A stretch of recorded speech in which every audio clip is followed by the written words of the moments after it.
Right. Hi, welcome to the University of Sheffield.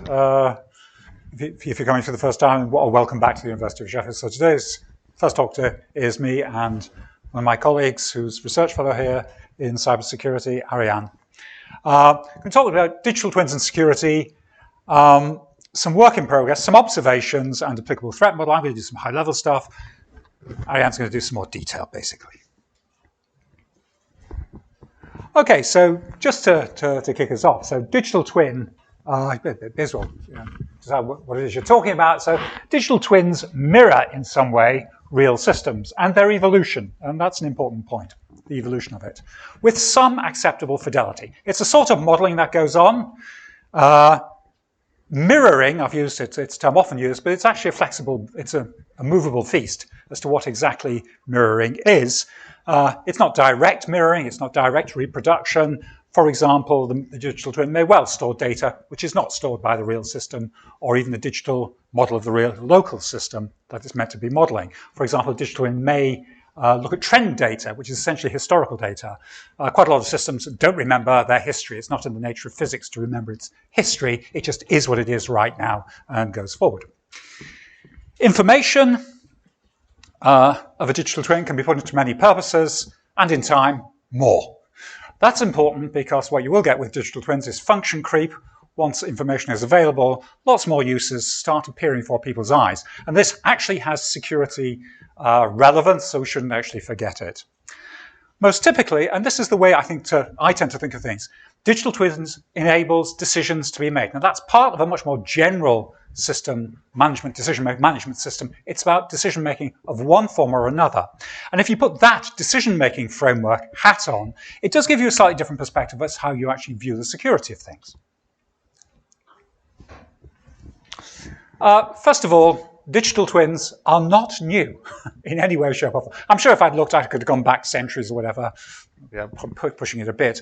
But models of operational nuclear reactors, for example, have enabled control staff to manage them for a long time. Now, you might be wondering what on earth are those things on the right, or if it's on the, yes, it is on the right for you, on the right, and that's excerpts from the wiki page, actually, because the figures are free, of the 3 Mile Island nuclear reactor, which was subject to a rather nasty accident about, back in the 80s, essentially, maybe even late 70s.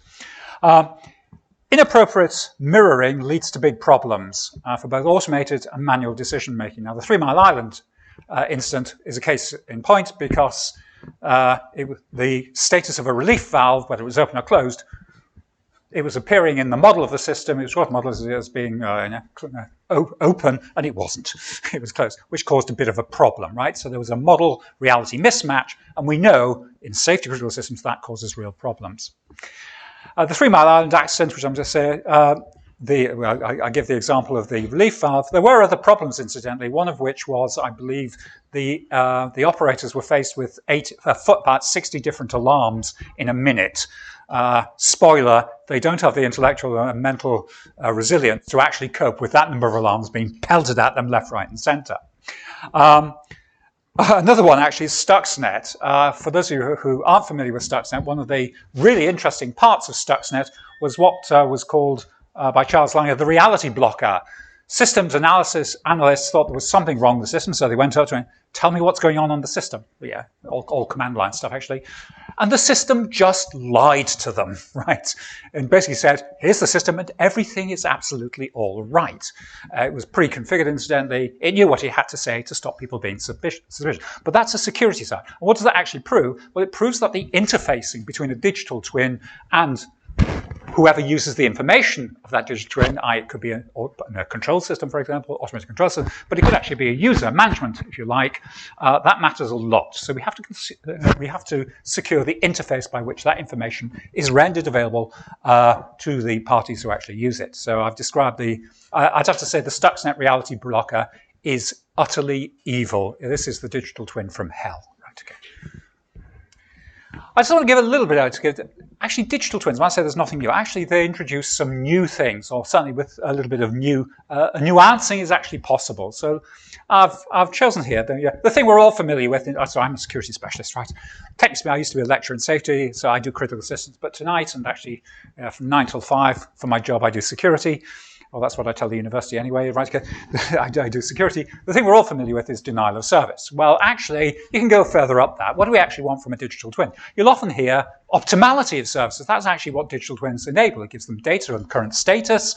That data is actually used, processed in somewhere to allow optimal, I suppose, data analysis, optimal control to be evidenced, to be put into practice. Somewhere between this optimality, which is general, that's a general, that's what we get from processing data appropriately. We get optimality.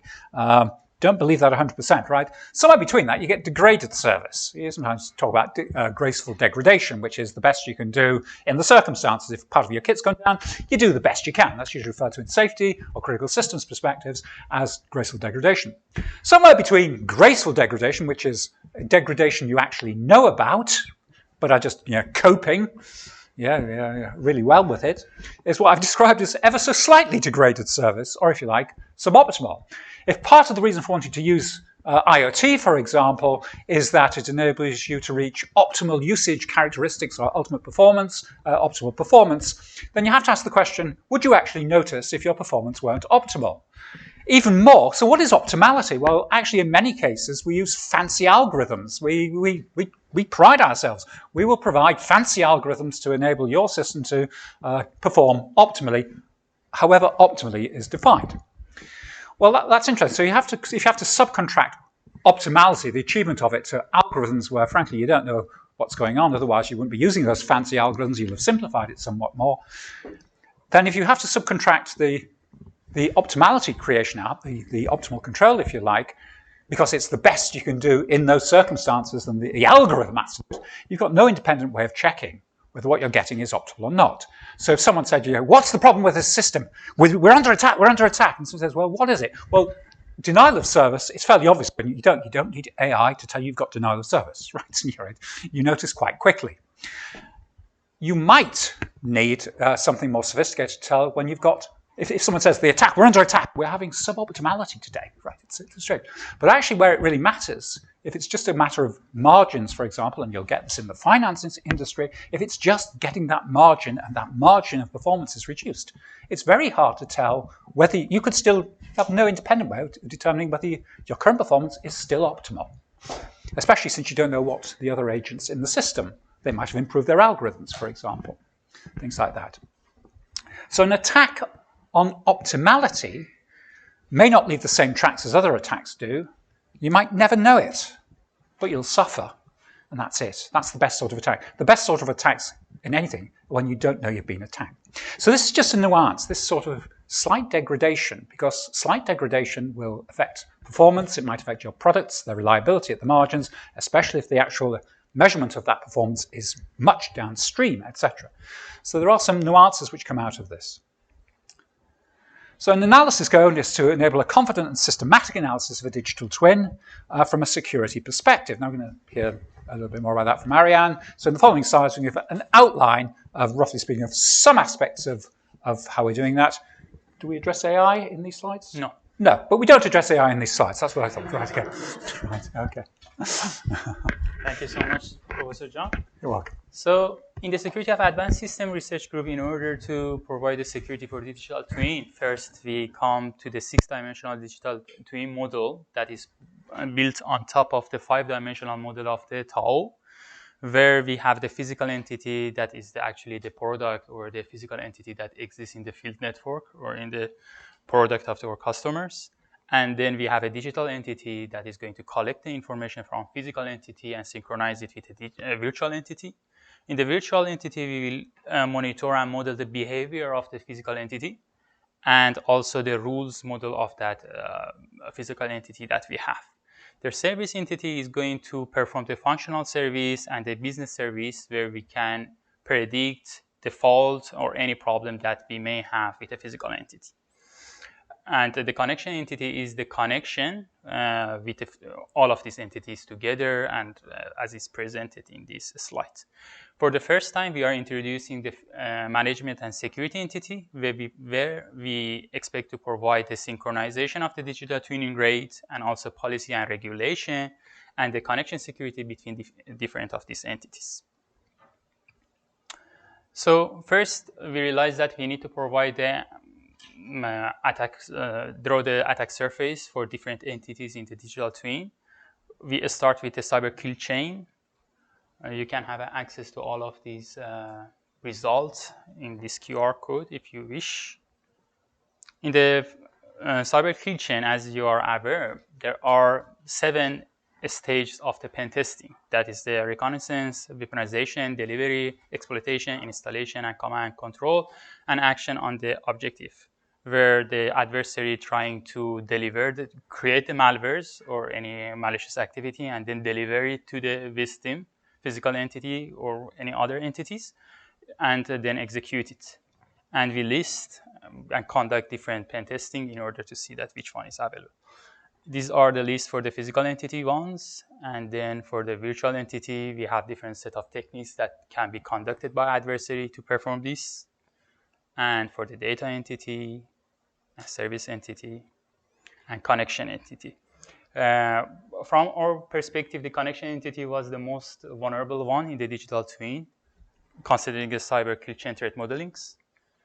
Then we move to the MITRE threat modelings, that all of this also is available in this QR code, if you wish to download it, and perform a different type of the attacks over the physical entity. And we find that considering the MITRE framework, physical entity is going to be the most vulnerable one, where the adversary may perform different tactics, that is our columns, and techniques in order to achieve its goal. And for the virtual entity also, we perform a similar attack. The green one means that they are mostly safe, and the yellow one means that there are some type of threats that they may conduct in order to achieve their goal, and the red one means that there are more than 2 threats that they can achieve their aims. And for the data entity also, we conduct the same type of threat modeling, and it shows that they are mostly secure, because mostly the data entity plays in the secure hardwares. Maybe they are using clouds or other high-performance computer machine to achieve their goal. And for the service entity, the impact side of that was very vulnerable. While comparing to the cyber kill chain for the MITRE, the connection entity was not that much vulnerable. And that's it. Yeah. Thank you.